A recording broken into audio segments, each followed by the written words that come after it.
Hello, girls and boys. Welcome to Storytime Fun. We hope you enjoy it.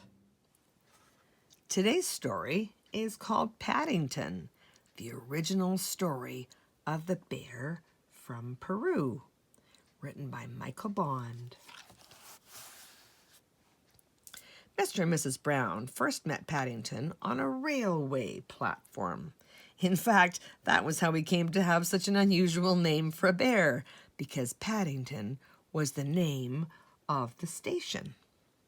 The Browns were waiting to meet their daughter Judy when Mr. Brown noticed something small and furry near the left luggage office. "It looks like a bear," he said. "A bear?" repeated Mrs. Brown. "On Paddington Station? Don't be silly, Henry. There can't be." But Mr. Brown was right. It was sitting on an old leather suitcase marked "Wanted on Voyage." And as they drew near, it stood up and politely raised its hat. "Good afternoon," it said. "May I help you?" "It's very kind of you," said Mr. Brown, "but as a matter of fact, we were wondering if we could help you." "You're a very small bear," said Mrs. Brown. "Where are you from?" The bear looked around carefully before replying. "Darkest Peru. I'm not really supposed to be here at all. I am a stowaway."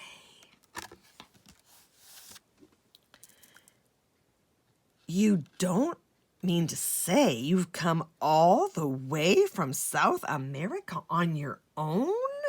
exclaimed Mrs. Brown. "Whatever did you do for food?"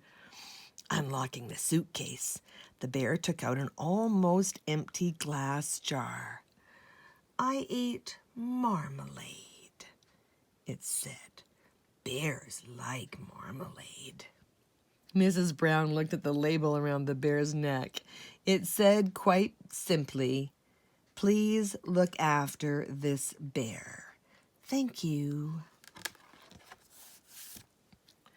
"Oh, Henry," she cried, "we can't leave him here all by himself.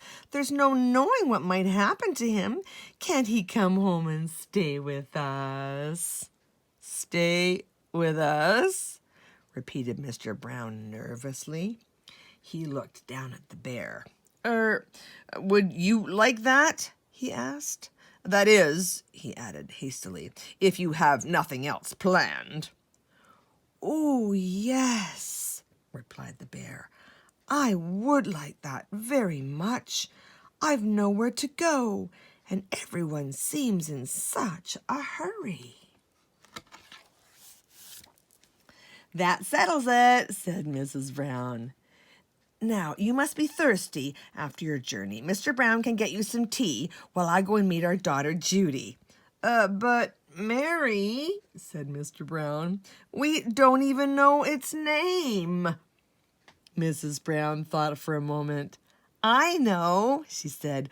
"We'll call him Paddington after the station." "Paddington," the bear tested it several times to make sure.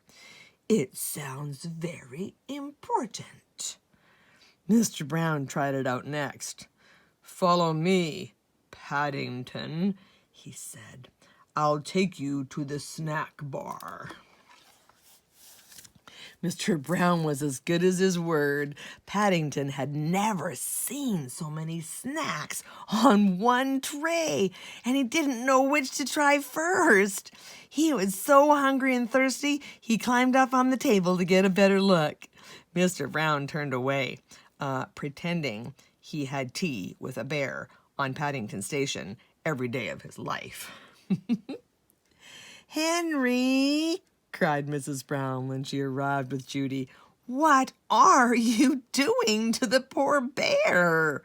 Paddington jumped up to raise his hat, and in his haste he trod on a strawberry tart, skidded on the cream, and fell over backwards into his cup of tea.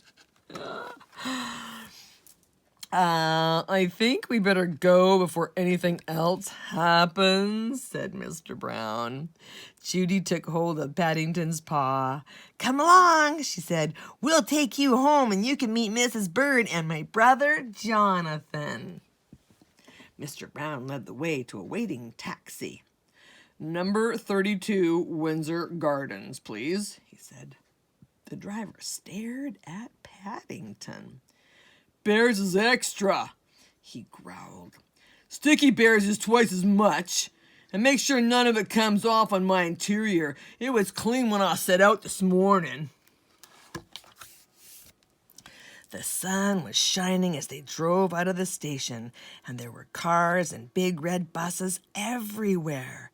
Paddington waved to some people waiting at a bus stop, and several of them waved back. It was all very friendly. Paddington tapped the taxi driver on his shoulder. It isn't a bit like darkest Peru, he announced. The man jumped at the sound of Paddington's voice. Cream, he said bitterly. Cream and jam all over me coat. He slid the little window behind him shut. Oh, dear, Henry, murmured Mrs. Brown. I wonder if we're doing the right thing. Fortunately, before anyone had time to answer, they arrived at Windsor Gardens and Judy helped Paddington onto the pavement.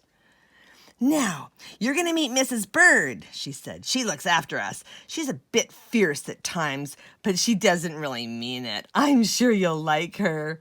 Paddington felt his knees begin to wobble. I'm sure I shall, if you say so, he replied. The thing is, will she like me? Goodness gracious, exclaimed Mrs. Bird. What have you got there? It's not a what, said Judy. It's a bear called Paddington, and he's coming to stay with us. A bear? Said Mrs. Bird, as Paddington raised his hat. Well, he has good manners, I'll say that for him. I'm afraid I stepped on a jam tart by mistake, said Paddington. I can see that, said Mrs. Bird. You'd better have a bath before you're very much older. Judy can turn it on for you. I dare say you'll be wanting some marmalade, too. I think she likes you, whispered Judy. Paddington had never been in a bathroom before, and while the water was running, he made himself at home. First of all, he tried writing his new name in the steam on the mirror. Then he used Mr. Brown's shaving foam to draw a map of Peru on the floor. It wasn't until a drip landed on his head that he remembered what he was supposed to be doing. He soon discovered that getting into a bath is one thing, but it's quite another matter getting out again, especially when it's full of soapy water. Paddington tried calling out, "Help!" at first in a quiet voice so as not to disturb anyone, and then very loudly, "Help! Help!" When that didn't work, he began bailing the water out with his hat. But the hat had several holes in it, and his map of Peru soon turned into a sea of foam. Suddenly, Jonathan and Judy burst into the bathroom and lifted a dripping Paddington onto the floor. Thank goodness you're all right, cried Judy. We heard you calling out. Fancy making such a mess, said Jonathan admiringly. You should have pulled the plug out. Oh, said Paddington, I never thought of that. When Paddington came downstairs, he looked so clean no one could possibly be cross with him. His fur was all soft and silky, his nose gleamed, and his paws had lost all traces of the jam and cream. The Browns made room for him in a small armchair, and Mrs. Bird brought him a pot of tea and a plate of hot buttered toast and marmalade. "Now," said Mrs. Brown, "you must tell us all about yourself.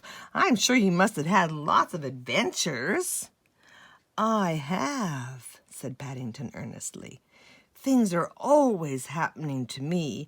I'm that sort of bear." He settled back into the armchair. "I was brought up by my Aunt Lucy in darkest Peru," he began. "But she had to go into a home for retired bears in Lima." He closed his eyes thoughtfully, and a hush fell over the room as everyone waited expectantly. After a while, when nothing happened, they began to get restless. Mr. Brown tried coughing. Then he reached across and he poked Paddington. "Well, I never," he said. "I do believe he's fast asleep." "After all that's happened to him," said Mrs. Brown, "is it any wonder?" Well, that's it for today. We'll see you next time.